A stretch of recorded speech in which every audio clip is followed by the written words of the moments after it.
भगवान का बनाने का उद्देश्य क्या था? खेल। खेल गेम नहीं होता जैसे, ये बहुत बड़ा गेम है। गेम क्यों बनाया गया? गेम में कठिनता क्यों रखी गई? गेम में प्रलोभन भी रखा जाता है और भय भी रखा जाता है, कठिनता रखी जाती है और सुखद भी रखा जाता है। एक खेल है। सृष्टि रचना, सृष्टि पालन और सृष्टि संहार, और अपने आप से अपने आप में खेल है, किसी और का नहीं है। आप भी आप ही हैं, पर आप अपने को भूल गए, इसलिए गेम में हार गए, फंस गए। अगर आप अपने को जान जाएं तो गेम में जीत जाएंगे। खत्म खेल, न जन्म न मृत्यु, जेहि जाने जग जाए हेराई, जागे जथा स्वपन भ्रम जाई।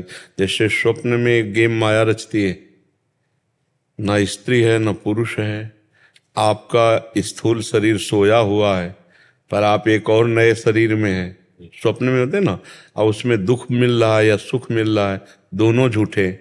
उसमें मित्र बन रहा है या शत्रु बन रहा है, दोनों झूठे। उसमें ब्याह हो रहा है या किसी का जन्म हो रहा है, किसी का मरण हो रहा है, सब झूठा।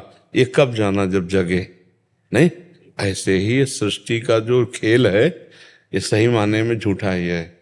भगवान शंकर की बात मान लो, उमा कहूँ मैं अनुभव अपना, सतहरि भजन जगत सब सपना।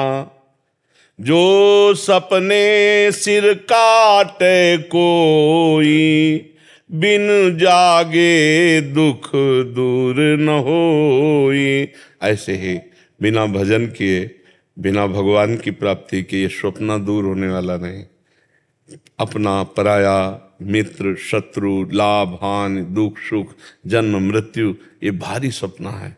इसी से हटने के लिए अध्यात्म है, भगवान का भजन है। अगर भगवान का भजन न किया जाए तो जैसे स्वप्न में दुख सुख प्राप्त हो रहा है झूठा, पर जब तक जगोगे नहीं तब तक भोगना पड़ेगा। ऐसे ही जब तक भगवान को प्राप्त नहीं होंगे तब तक ये, और आप भगवान के स्वरूप ही हैं। जैसे गंगा जल से एक चम्मच गंगा जल निकाला जाए तो गंगा जल, एक टैंकर निकाला जाए तो गंगा जल।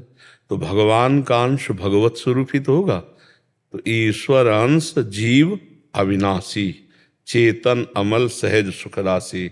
सहज सुख राशि, निर्विकार चैतन्य भगवद अंश, इस देह भाव को प्राप्त हो गया, ये स्वप्न है।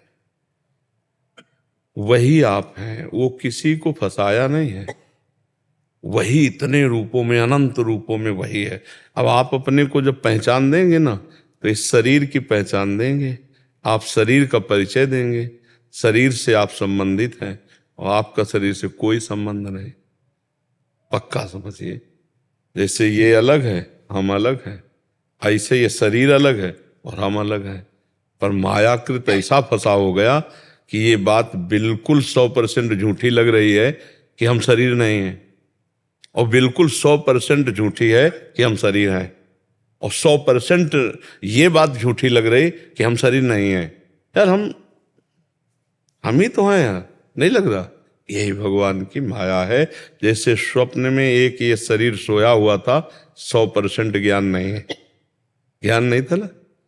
ऐसे ही इस समय हम जिस शरीर में फंसे हैं, हम इससे अलग हैं 100%। बिल्कुल कोई दुख सुख हमें नहीं छू सकता, पर इसमें आसक्त होने के कारण हमें दुख सुख मिल रहा।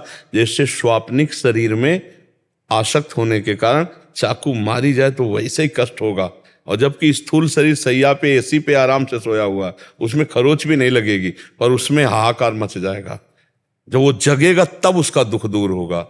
ऐसे ही भगवान में जब हम जगें, अपने स्वरूप में ज्ञान में जब जगें, तब ये मायाकृत गेम खत्म होगा। एक गेम है।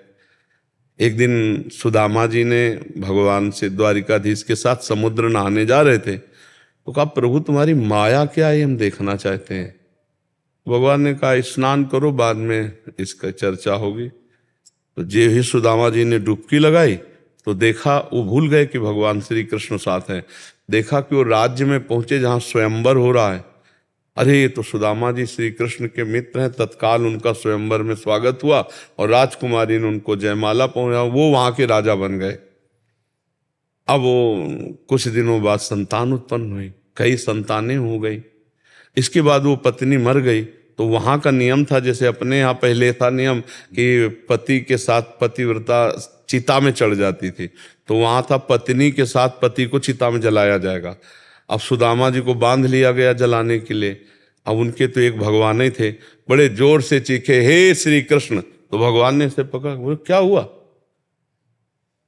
बोले प्रभु, बोले अभी तो डुबकी मारी थी। अब बोले ब्याह हो गया, लड़का बच्चा हो गया, वहां जलाए जा रहे थे। बोले यही मेरी माया है। 2 घड़ी में पूरे ब्रह्मांड को रच दिया, वो परमात्मा है। डुबकी लगाने भर में उनको सब ब्याह हो, सब क्या क्या, ये स्वप्न जैसे है ना, ऐसे भगवान की माया, ये गेम है माया का। अब बहुत बड़े मायाधीश का गेम है, तो इससे पार होने के लिए उन्हीं की शरण में जाओ। दैवी हृषा गुणमयी मम माया दुरत्तया मामेव ये प्रपद्यन्ते माया में ताम तरन्ति ते। जो इस त्रिगुणमयी माया से पार पाना चाहता है वो मेरी शरण में आ जाए, मेरी कृपा से पार हो जाए। शरण में होकर नाम जप करे तो इस माया का ये गेम है और कुछ नहीं। अपने आप से अपने आप में गेम है। अब अपने आप को इस गेम में आके भूल गया, अब फंस गया। स्त्री पुत्र, ये मेरा, ये मेरा, ये तेरा, ये दुश्मन, ये मित्र, ये अच्छा, ये बुरा, अब ये फंस गया। अब ये फंसाओ तभी हटेगा, एक में आओ, एक परमात्मा के सिवा यहाँ वहाँ सर्वत्र एक है, गेम हल हो जाएगा। जहाँ हल हुआ तो जीवन मुक्त हो गए, फिर आपके पास प्रश्न नहीं रह जाएगा, क्योंकि आप जान जाओगे कि आप कौन हैं और ये सब क्या है। जैसे कांच के महल में आप खड़े हो और कांच कई प्रकार का हो, कई प्रकार का कांच नहीं होता जो चेहरे को लंबा कर दे, छोटा कर दे, टेढ़ा कर दे और जैसे का तैसा दिखा दे, सेम टू। तो ऐसे वो बहुत से रूप जो कांच के मंदिर में आपको दिखाई देंगे, तो आप ही के तो होंगे, कोई लंबा, कोई टेढ़ा, कोई बुरा, कोई अच्छा, कोई सेम। ऐसे ही मायाधीश ने अपने आप को इतने रूपों में, जड़ चैतन्य 84 लाख योनियां, सब पंचभूत, वही बन गया परमात्मा।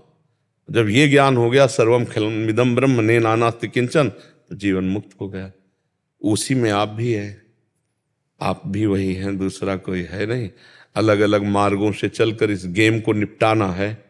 ये संसार का जो माया में गेम है, इससे निकल जाओ तो जीवन मुक्त, फंस जाओ तो फिर अगला तुम्हें चांस मिलेगा। चांस भगवान देंगे, फिर देंगे चांस कि इस गेम से निकल जाओ। पर ये गेम ऐसा सुनहरा है, ऐसा मनोरम है, ऐसा आनंददायक लगता है कि नाली का कीड़ा नाली में भी जीवित रहना चाहता है, वो उसी में रहना चाहता है। शूकर बिष्ठा खा के उसी में रहना चाहता है। हम दुख भोग कर उसी में रहना चाहते हैं। एक बार स्वामी वामदेव जी बड़े सिद्ध महापुरुष थे, तो अपनी मंडली के साथ भ्रमण कर रहे थे, तो देखा एक जवान आदमी बूढ़े को जूतों से मार रहा है। खड़े हो गए, मंडली से कहा तुम चलो आगे।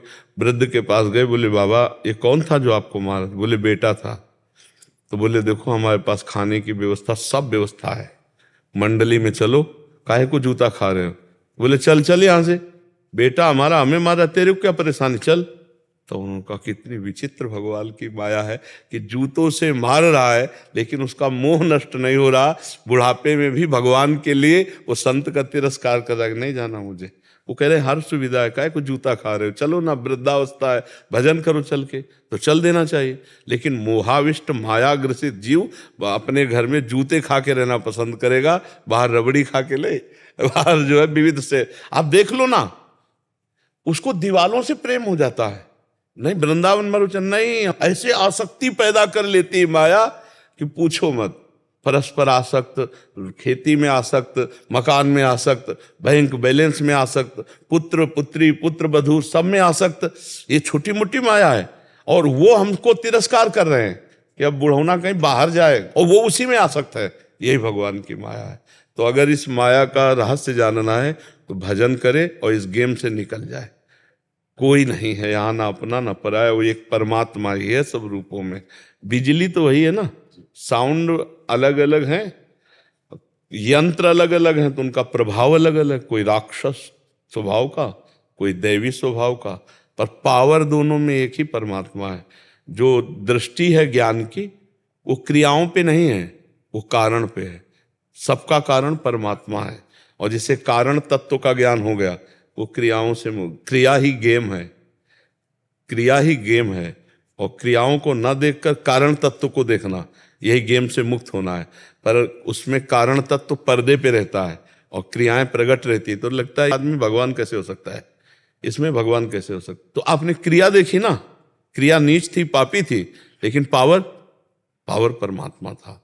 अगर उस क्रिया का कारण देखो, जैसे सब यंत्रों में यंत्र के अनुसार क्रियाएं हो रही, लेकिन इसका कारण बिजली है, इसका भी सबका कारण बिजली, ऐसे सबका कारण परमात्मा।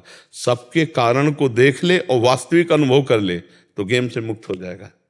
पर है कठिन, वो ऐसा रोल करता है कि लगता है भगवान कैसे हो सकता है, क्योंकि क्रिया है ना। अच्छा, कोई अनुकूल क्रिया करे तो हम उसमें भगवान देख सकते, लेकिन प्रतिकूल क्रिया करे तो भगवान नहीं देख सकते। और गेम का मतलब यही है कि वो हर रोल सामने लेके आएगा, तुम आप पहचान लो। जैसे एक बात है कि हम तुमको सर्वोपरि नाम देंगे, हम भेष बदल के आएंगे, तुम्हें पहचानना है। अब वो इतना बड़ा जादूगर ऐसा भेष बदल के आता है सामने कि हम पहचानना भूल जाते हैं, और क्रिया को देख करके लगता है अमुक है, अमुक कोई नहीं, वही है वही। और ये बात स्थित हो गई, दिमाग से नहीं, ये स्थिति में आ गई, आप मुक्त हो गए। कोई भी प्रश्न नहीं उठेगा उस समय। मुक्त पुरुष के हृदय में कोई प्रश्न नहीं उठता। ब्रह्मभूता प्रसन्नात्मा न सोचति न कांक्षति समाः सर्वेषु भूतेषु मद भक्तिम लभते पराम। पराभक्ति का लाभ मिला, न सोच रह गई न कोई चाह रह गई, तृप्त हो गया, कृतकृत्य हो गया, मुक्त हो गया। अब ये इतना बड़ा गेम आपका रचा हुआ है, आपका रचा हुआ, आपको ही अपने बंधन से मुक्त होना है, ये बात समझनी। ऐसे करो कोई भगवान हमको बांधे है तो भगवान ने तो हम पर कृपा ही की है, हम स्वयं अपनी चाहत, इच्छाएं, वासनाएं, कामनाओं में बंध गए हैं। अगर हम इनको छोड़ दें तो अभी हम मुक्त हैं। हम बंधे हुए हैं अपनी ही अज्ञानता से। अब मानी संख्या भगवान, तो उनकी आराधना करो तो तुम्हें ज्ञान प्राप्त होने लगे। तो जब छूटोगे तब दो नहीं रहोगे, जानत तुम्हें हो जाए। भगवत स्वरूप ही हो आप, सच्ची मानिए आप भगवत स्वरूप ही हैं। भूल कर देह में हम अपने को स्त्री, अपने को पुरुष, अपने को जवान, अपने को बूढ़ा, अपने को मूर्ख, अपने को विद्वान, वस्तुतः वही भगवद अंश सब में विराजमान, पावर वही विराजमान है। बस खूब नाम जप करो, सत्संग सुनो और आचरण गलत ना होने पाए। गलत आचरण हो जाएंगे तो सवाल नहीं हल होगा। एक भी हासिल भूल जाए ना तो सवाल सही नहीं लगेगा। गलत आचरण ना हो। आज भक्ति तो बहुत लोग करते हैं पर आचरण नहीं संभाल पा रहे। थोड़ी देर भक्ति भी कर ली और थोड़ी देर गंदे आचरण भी कर लिए। तो एक गांव में कहावत है, अंधा बटे और पड़ा चबाए। अंधा आदमी था तो मूंज की रस्सी, मूंज एक घास होती है जैसे कुश की तरह, और उसको बटा जाता है तो उससे रस्सी बनती है, पानी खींचने की, पशु बांधने की रस्सी। तो वो ऐसे बट रहा था, ऐसे बढ़ाता जा रहा था और भैंस का पड़ा इधर खड़ा था, तो हरी हरी मूंज वो चबाना शुरू किया। अब वो बटता जाता, ऐसे करता जाता, वो चबाता जाता। जब शाम के आया तो केवल हाथ ही में जो था वो क्या, तो पड़ा चबा गया। तो मतलब जीवन भर हम भक्ति भी कर रहे हैं और पापाचरण भी कर रहे हैं, तो अंधा बटे पड़ा चबाए, उसके पास बचता कुछ नहीं है। नहीं तो थोड़ी थोड़ी अगर भक्ति भी हो, अगर हम कह रहे हैं एक एक चुल्लू घड़े में पानी डालो और छेद उसके बंद हो तो एक दिन वो भर जाएगा। हम थोड़ी थोड़ी भक्ति करें और गंदे आचरण ना हो तो एक दिन हमारा काम बन जाएगा। पर हम बहुत पापाचरण कर बैठते हैं, गलतियां कर बैठते हैं। तो यदि हम रोज सत्संग सुने, नाम जप करें, शास्त्र स्वाध्याय, तो हमारा ज्ञान विकास को हो कि क्या करना चाहिए, क्या नहीं करना चाहिए, क्या करना पाप है, क्या करना पुण्य है। जब बहुकाल करी सत्संगा तब हो सब संशय हो। समझ पा रहे हो आप जी? अभय जी जयपुर से। आदाब वल्लभ सिंह। श्री हरिवंश गुरुदेव। गुरुदेव भगवान, आपने प्रहलाद जी की स्थिति का वर्णन किया कि वे सबसे उच्च कोटि के महात्मा, अखंड नाम जापक, अखंड इष्ट स्मरण करता। नरसिंह भगवान ने प्रकट होकर अंत में प्रहलाद जी से कहा कि भोग के द्वारा पुण्य कर्मों के फल और निष्काम पुण्य कर्मों के द्वारा पाप का नाश करते हुए समय पर शरीर का त्याग करके मेरे पास